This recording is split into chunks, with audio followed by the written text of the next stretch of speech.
of the richest families in the world. But what lies beneath the veils of the Saudi royal family? A dynasty that rose out of the desert. Ibn Saud is often seen as an Arabian Lawrence of Arabia, but he was better than Lawrence because he actually fought. A family of larger-than-life legends.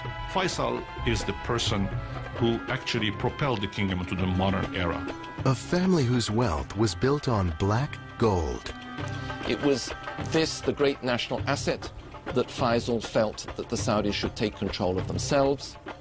A family whose excesses make front-page news.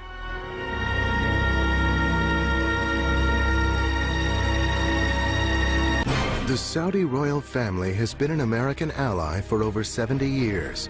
But following the tragic events of September 11th, 2001, when it was revealed that 15 of the 19 September 11th terrorists were Saudi citizens, questions arose about the future of this precarious alliance, first forged with the Saudi royal family's patriarch. In the deserts of the Arabian Peninsula, rife with warring Bedouin tribes, rose a man who would conquer an empire the size of Western Europe. Handsome and charismatic, Abdulaziz bin Rahman Al Saud, also known as Ibn Saud, might have stepped right out of the Arabian Nights. A man of great physical stature, at 6'4" tall, he towered over most of his Bedouin brothers and was a fierce warrior. Ibn Saud is often seen as an Arabian Lawrence of Arabia, but he was better than Lawrence because he actually fought, and his capture of Riyadh illustrates that. Ibn Saud was 26 when he engaged in the campaign that would define his early career. The battle to recapture the town of Riyadh, which had been lost by his father to the neighboring Rashid tribe a decade earlier. In the pre-dawn hours of January 16, 1902, Ibn Saud and his warriors attacked the Riyadh fort and killed the governor. The garrison quickly surrendered, and Ibn Saud reclaimed his patrimony. But Ibn Saud wanted more than to be the ruler of a small town. He was a visionary who dreamt of uniting the constantly warring Bedouin tribes into one nation. Talking around the campfires, the Bedouin liked to joke about Ibn Saud. They said he's got two swords, a sword of steel, the one with which he conquered, and the sword of flesh, which he used once he'd conquered, and would marry the chief daughters of the tribe that he'd conquered, and thus bring that tribe physically into the union of the Saudi family. Ibn Saud would wed 22 wives and father 45 sons, 35 of whom lived through his lifetime. Ibn Saud's other means of ensuring loyalty were insisting that those he conquered become devout followers of the strict Wahhabi Islamic sect. They're the strictest section of Sunni Islam. Until the 30s and 40s, they didn't wear silk, they didn't have flowers in their gardens, they would never use perfume. They were Puritan, they were desert people, and they loved him. They had this fierce religious ideology, the willingness on the part of the Ikhwan, the Brotherhood as they were called, to die in battle. Almost a willingness, a wish to die in battle because they believed they were fighting a holy war. With the Ikhwan, Ibn Saud was able to conquer an area greater than Western Europe. In the early 20s, Abdulaziz Al Saud was able to really take the ideology of Wahhabism, and we might consider today that's the ideology of militant Islam, and to really make it into a political force in order to pull the tribes of Saudi Arabia together. His successes were great, but there would be deep personal losses too. In 1919, at the end of the First World War, Saudi Arabia was struck, as most of the rest of the world was, by the terrible influenza epidemic. They couldn't get medical supplies to Riyadh fast enough to save his wife, one of his most dearly beloved wives, and also his son, Turki, who was particularly admired by everybody who knew him as a future leader. It was a devastating loss. Yet having survived the epidemic himself, Ibn Saud was even more determined to complete his conquest. In 1926, he took possession of Mecca and Medina, the two holiest sites in Islam. This provided him with an important source of revenue, fees from the annual pilgrimage to Mecca called the Hajj. He charged Muslims to make the Hajj to Mecca. They had to pay a fee to be allowed into Saudi Arabia, and that's how he lived, frugally. By 1932, Ibn Saud had conquered the vast territory between the Red Sea and the Persian Gulf. He would name it after his family, Saudi Arabia, and proclaim himself king. However, the Great Depression of the early 30s put Ibn Saud's new kingdom in jeopardy. He watched as revenues from the Hajj dwindled.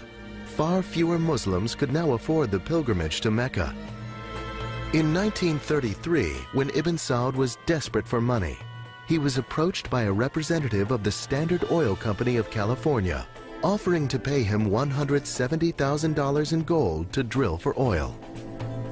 Ibn Saud actually said to the British ambassador at the time, "What do you think? Should I take this money?" And the British ambassador said, "Yes, take it, because there's no oil there anyway. They're paying you, these stupid Americans, money for nothing." He summoned someone, asked him about the oil well that was discovered, was told how much oil it was producing and what the oil was worth, and he asked, "Are we going to discover more?" And the other fellow, smiling, told him they're going to discover hundreds more. And he looked at him and said, "Cap it. There is going to be too much money, and too much money is trouble." And it took a great deal to convince him not to cap the first oil well. But before Ibn Saud even had the chance to enjoy this newfound wealth, World War II broke out, severely curtailing Saudi oil production. Many of the American oil drillers and geologists were called into active service. American oil production takes the national spotlight. Along with news of our fuel oil shortages comes the fresh warning that our known oil reserves will be exhausted in 10 years. The war had dramatically diminished reserves in the U.S., and President Roosevelt recognized the importance of Saudi oil to America's future. As a result, Ibn Saud received loans through the U.S. Lend-Lease Act to see him through the war. On February 14, 1945, the king was invited to meet President Roosevelt aboard the USS Quincy. When Ibn Saud mentioned the severe pains in his arthritic legs, President Roosevelt quickly offered him his extra wheelchair. FDR hoped the king might offer him something in return, support for the proposed new state of Israel. This is something that Ibn Saud, along with all the other Arabs, had opposed strenuously. Roosevelt explained the terrible circumstances of the Holocaust and how badly the Jews had been treated by Germany and needed a homeland of their own. And Ibn Saud looked at Roosevelt straight in the face, apparently, and said, yes, it was a terrible thing. So why wouldn't the Jews be given a bit of Germany for their homeland? Because it wasn't the Palestinians who had ever done any harm to the Jews. The king received a promise from President Roosevelt that he would continue to be consulted on the homeland issue. But President Roosevelt died 2 months later, and President Truman later supported the UN resolution for the creation of the State of Israel without consulting the king. While there were some who felt, especially the oil people, that the king, the old king, might retaliate by canceling the oil concession, he made it very clear to us that he was not going to do this. And so the question of Israel became an issue on which we, in effect, agreed to disagree. With the end of World War II, drilling resumed in Saudi Arabia. American firms have opened new fields abroad. Of these, one of the biggest and most important is Saudi Arabia. Beneath its blistering sands lies a near ocean of oil, whose potential reserves are estimated at 150 billion barrels. Standard Oil of California joined Texaco and Standard Oil of New Jersey and New York to form Aramco, the Arabian American Oil Company. With more capital for exploration, oil money came pouring into King Ibn Saud's personal treasury. This was a personal license to drill oil that Ibn Saud had granted in his lands. It was his money. And to this day, there is a sense in which the House of Saud consider the oil to be their own personal property. The sudden influx of oil revenues means a new role for King Ibn Saud. In time, the vast wealth produced would transform Saudi Arabia from one of the poorest nations in the world into one of the richest. It would also have a dramatic impact on the lives of the royal family. After World War II, millions of dollars began pouring into Ibn Saud's royal purse from the black gold lying beneath the Arabian desert. He had a lot of charm, personality, charisma. Nestor Sander, now 87, was a young paleontologist with Aramco when he met Ibn Saud. They drove into the camp there with this big black Chrysler sedan with these two big Somali slaves on either running board with a rifle and the bread robes, and they were very fancy looking. That evening, the king gave a dinner for 40 Aramco employees. I looked at him and, you know, he had this patch over one eye. You never find a picture of him with a patch over his eye. This black patch was on his left eye because in 1923 and 24 he'd had erysipelas, and the erysipelas had destroyed the vision in the eye. Ibn Saud had provided a feast fit for a king. He was always very generous and made sure the tribes in his extended family were well taken care of. He gave them money, and of course when the oil came, he gave them more money. He saw to it that every tribe was happy. He saw to it that they would follow him without question. As well as spending money on the tribes, the king also enjoyed treating himself to the latest inventions, like the telephone. And he could be inventive when he ran into religious opposition. Ibn Saud arranged a special demonstration of how the telephone could work. And he had it call up a distant town. And he said to one religious sheikh, well, why don't you speak on the phone and see what you can hear at the other end? And at the other end, Ibn Saud had stationed another religious sheikh. And so when the religious saw that this work of the devil could in fact be used to make their own communications easier, they changed their mind. But by the early 50s, the king's health was failing. He had severe arthritis, was blind in one eye, and was scarred from his many battles. Knowing that his health was failing, Ibn Saud made sure his kingdom would stay in the family. In the last years of his life, Ibn Saud relied very strongly on his two eldest surviving sons, Saud and Faisal. But most people who knew the two brothers knew that the second brother, Faisal, was the one who really had it in his head, the one who had the political ability. And so, before he died, Ibn Saud is said to have brought the two brothers together and asked that although one would obviously become king, that was Saud, and the younger one, Faisal, would become crown prince, they should see themselves as a partnership and should work as a team. On November 9, 1953, Ibn Saud died in Faisal's arms at the age of 77. He was laid to rest in a simple, unmarked grave in keeping with Wahhabi tradition, which prohibits elaborate rituals. The simplest of ceremonies for a man they called the Lion of the Desert. He wanted to attain modernity for his people.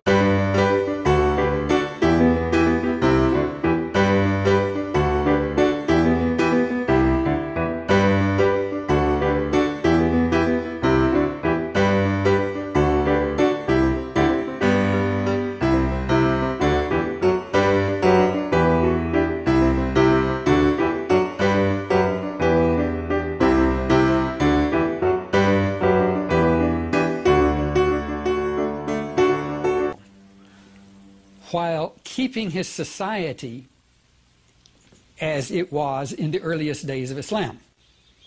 This is a tall order, but it's a formula that he perfected and that enabled Saudi Arabia to maintain its puritanical religion and at the same time accept modernity that has come through to this day, I believe. And I think that was it showed amazing vision on his part.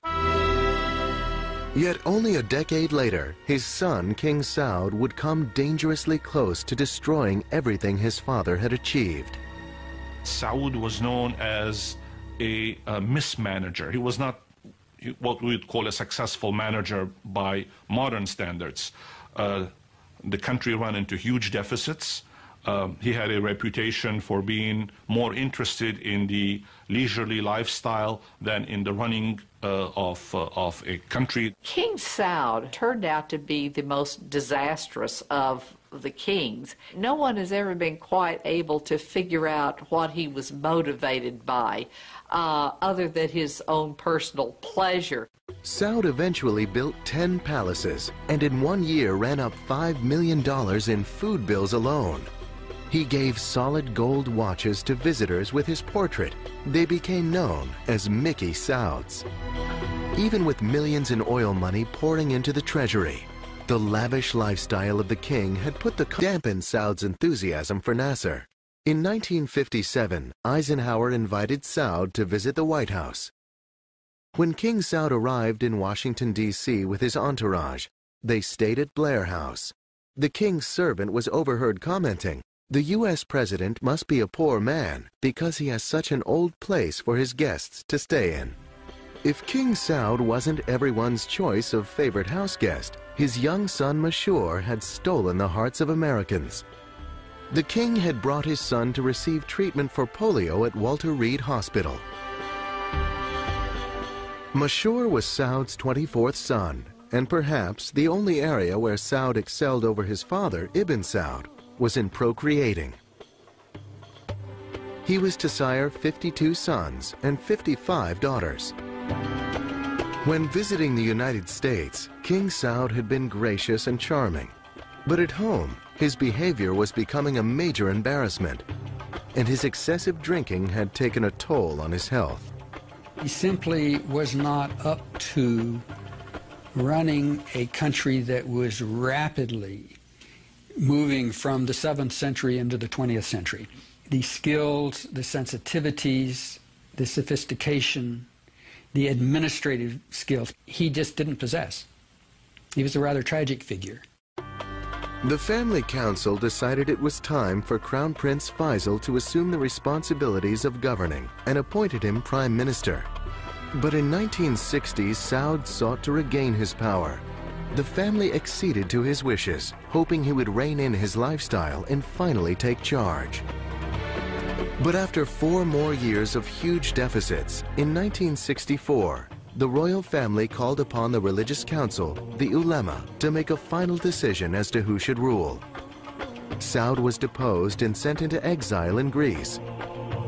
He would die 5 years later in 1969 at the age of 67.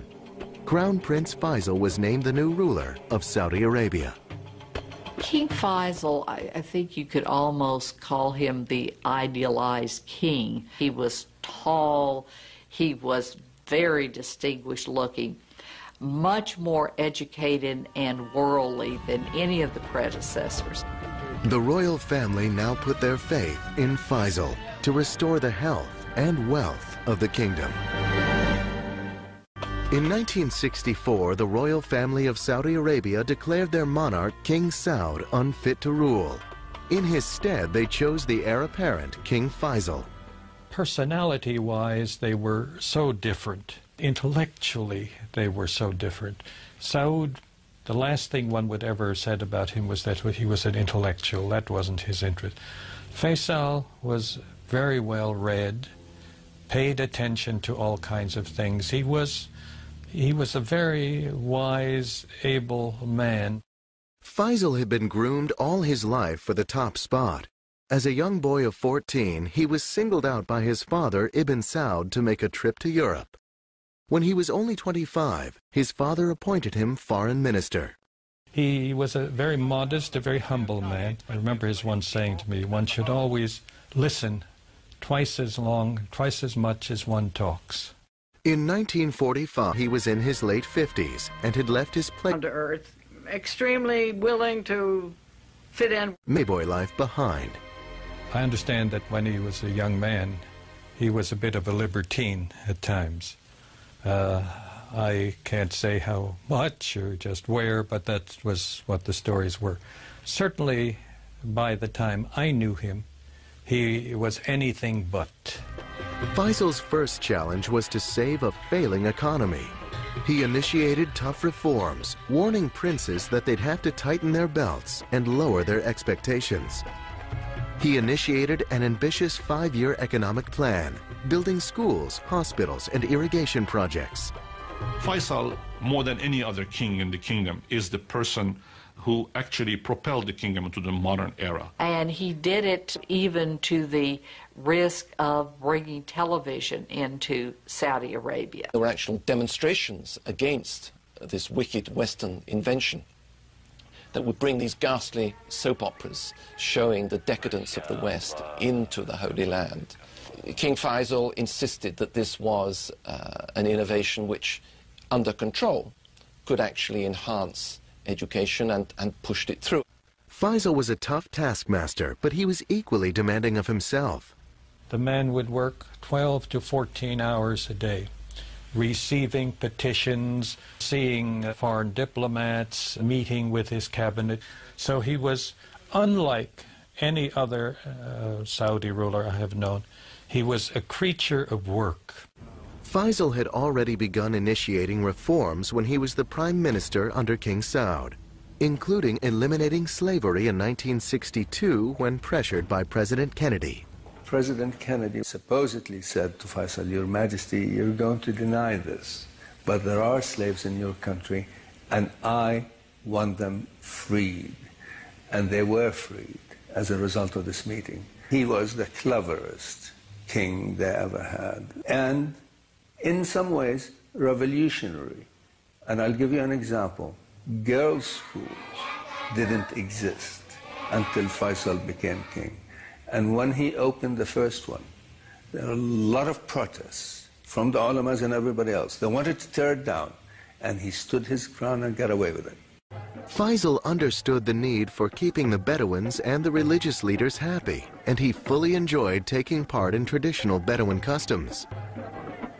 Faisal had no difficulty dealing with the religious sheikhs because nobody could say that Faisal was not a holy man, rather an austere character who rejected big plush bedrooms to sleep on a simple bed.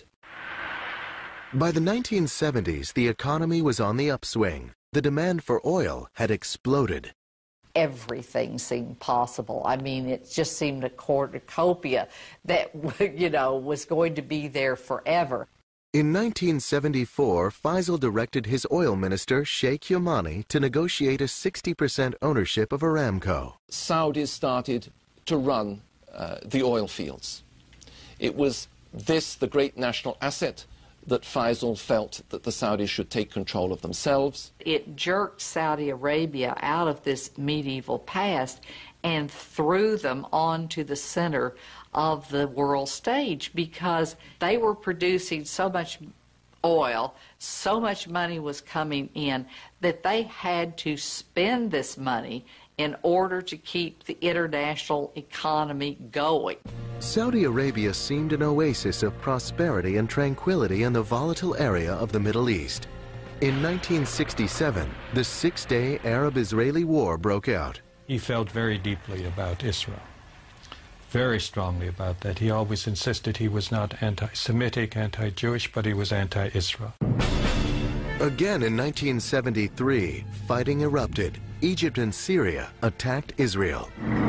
During the hostilities, President Nixon promised Faisal he would be even-handed, but then approved a $2.2 billion military aid package to Israel. Faisal was furious. Having gotten this message that we're going to be even-handed, and 2 days later saying, and we're going to give $2 billion to the Israelis for military aid, was a breach of trust, personally. I think he took it as a personal breach of trust and reacted accordingly.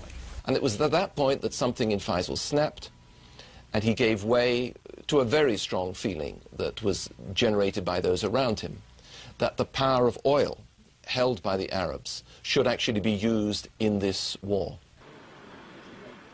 On his initiative, Saudi Arabia and the other OPEC nations declared an oil embargo against the United States. It was the only card he had to play. It was the only weapon he had in his arsenal that he thought would make an impact on America. Now, it did make a big economic impact on America, but it certainly didn't change American policy.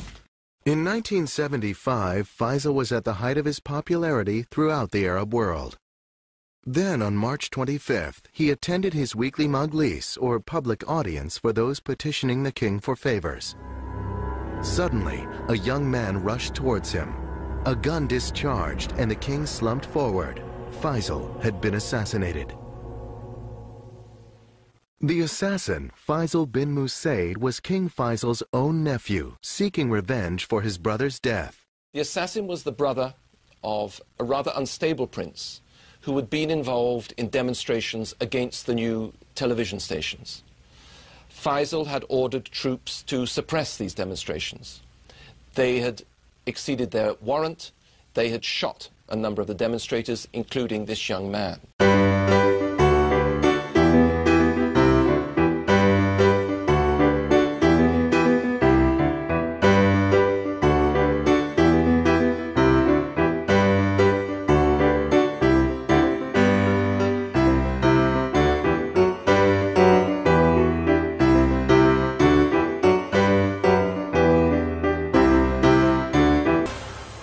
I was so horrified, I still am, to think a man of that caliber, a man of that dream, a man of that desire to make things better had to reach such a horrible ending. When Faisal was killed, Saudi Arabia genuinely went into mourning. You know, the man who made sense and finally became king is gone. They knew nothing like him from within the family. They respected him. Only 3 months before he was killed, Time magazine had named King Faisal Man of the Year. Faisal's murder was the second severe shock to the House of Saud in only a decade. The royal family once again had to decide who should lead this vast and complex country.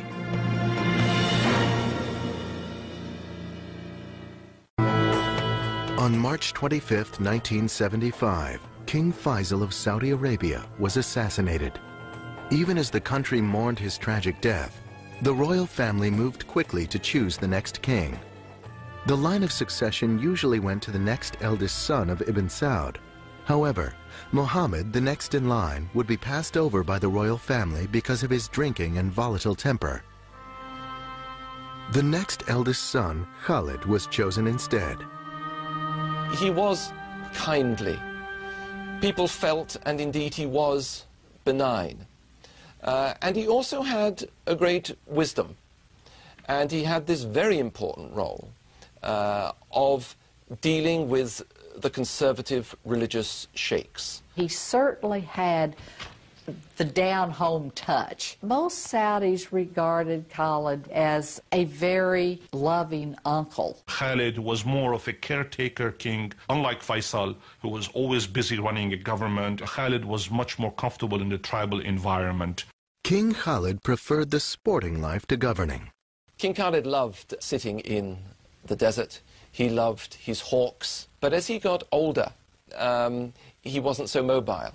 And so he had a sofa put into the back of an all-terrain vehicle and would go out hunting in that. The day-to-day responsibilities for running the government fell to Khalid's brother, Crown Prince Fahd. Fahd was the executive, the thinker, the modernizer. Khalid represented the more traditional side, the more religious side. But this royal partnership was shaken to its core by major events in 1979. In January, Iran, Saudi Arabia's northern neighbor, was taken over by Shia fundamentalists. The Shah had fled, and Muslim cleric Ayatollah Khomeini now governed a new militant theocracy. Khomeini and the Iranians trying to export that revolution, and that Saudi Arabia was a really tempting target. The royal family are Sunni Muslims, but there is a sizable Shia minority in the east near the oil fields. After Khomeini's victory, they rose up in protest and were quickly suppressed by 20,000 Saudi National Guards. Then in December of 1979, the royal family faced another ominous threat. The Soviet Union had invaded Afghanistan. King Khalid viewed the Soviet presence as a serious threat to the region. The Soviet Union was seen as godless. It was godless. And therefore, a direct threat not just to Afghanistan, but to the whole Muslim community. Saudi Arabia would support the Mujahideen, religious fundamentalists fighting the Soviets, including many young Saudi Arabians who went there to fight. It was very successful for the Saudis and successful for us. The Soviets were defeated. And all these young Mujahideen, paid and trained by the Saudis and to some degree paid and trained by us, were also victorious. But actions have consequences. But King Khalid would not live to see the Soviets defeated in Afghanistan. He died of a heart attack in 1982.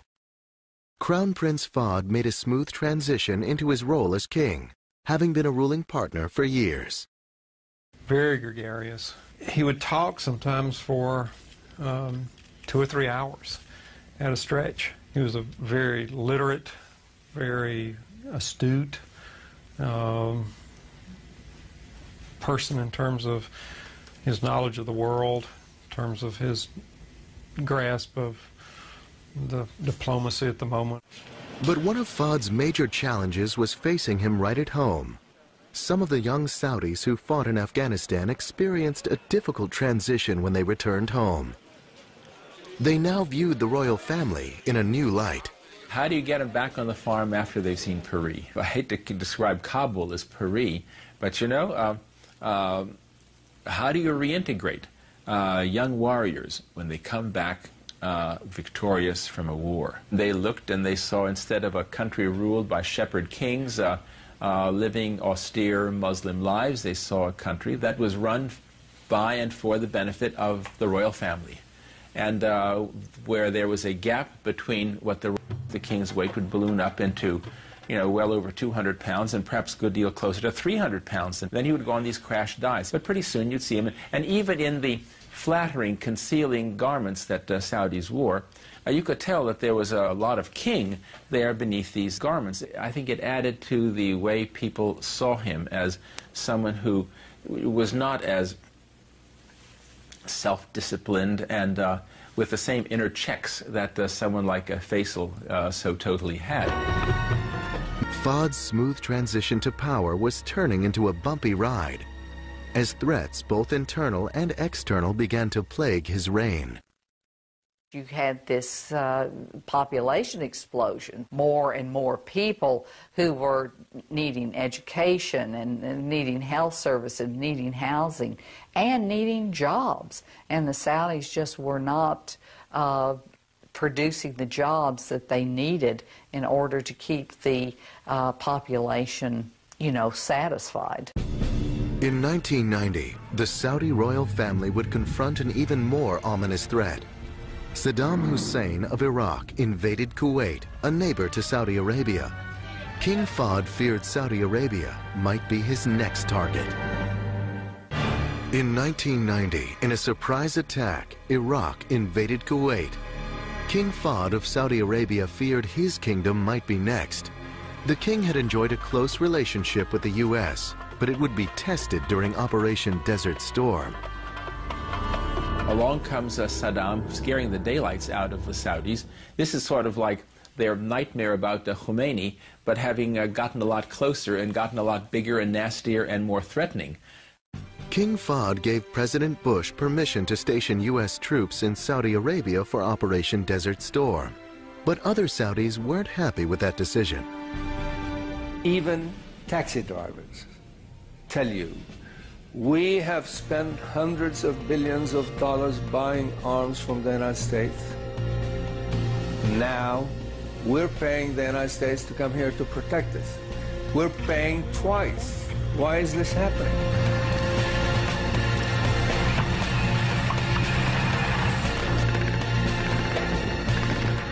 After Iraq's defeat, 5,000 American soldiers remained behind in Saudi Arabia. Muslim clerics and international terrorist Osama bin Laden would angrily denounce the royal family for allowing these infidels to remain on Muslim soil. Saudis had always had a real fear and resentment of an American military presence in Saudi Arabia for two reasons. One, they are xenophobic, and the idea of armed foreigners in the country was very disquieting to them. Another thing that was of grave concern to them was that they consider Saudi Arabia to be sacred soil because it is the place where Mecca and Medina are. In November 1995, angry rhetoric turned to violence. A U.S. training mission in Riyadh was bombed, killing 5 Americans. The following year, another devastating attack. A U.S. military housing complex in Dhahran. 19 Americans were killed. King Fahd claimed to have found and executed the guilty terrorists, but FBI agents complained that they hadn't been given access to the investigations. There was now a decided chill in relations between the United States and Saudi Arabia. Internally, King Fahd faced other problems. He had anteed up the major tab for Desert Storm, about $55 billion, and the economy was suffering. Yet he chose not to cut back on princely stipends or commissions. Rather than reining in the royal family, he more or less just let them run wild. I think Fahd really was breaking the commitment to what I might call social justice in Saudi Arabia and allowing the elites to amass great wealth. In 1995, during this period of growing discontent, King Fahd suffered a major stroke. Since then, he hasn't been well enough physically or mentally to run the government. Crown Prince Abdullah has been running the government and will become the next ruler of Saudi Arabia when Fahd dies. Abdullah is the right man at the right time. He has maintained his ties to the traditionalists. He is very well respected by all Saudis as being pious, uncorrupted, and he has really stepped in and began to, cut down on the prerogatives of the royal family. Abdullah is well aware of the challenges facing him at home. And internationally, a lawsuit added to the already strained relations between Saudi Arabia and the United States, and the royal family threatened to take billions of its assets out of America.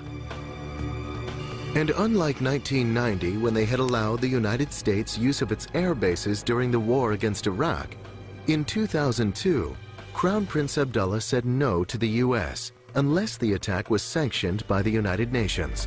After 70 years of interdependency trading oil for security, it seemed the royal family and the United States had reached a critical turning point. No one could predict the fate of the Saudi family. But since they already had managed an incredible leap from the Middle Ages to the 21st century in only 7 decades, many felt they would probably weather this as well. This is a vibrant society. It has its problems, like all societies in the world, but it is not a failed society. It is experiencing growing pains, but it is a society that will certainly endure.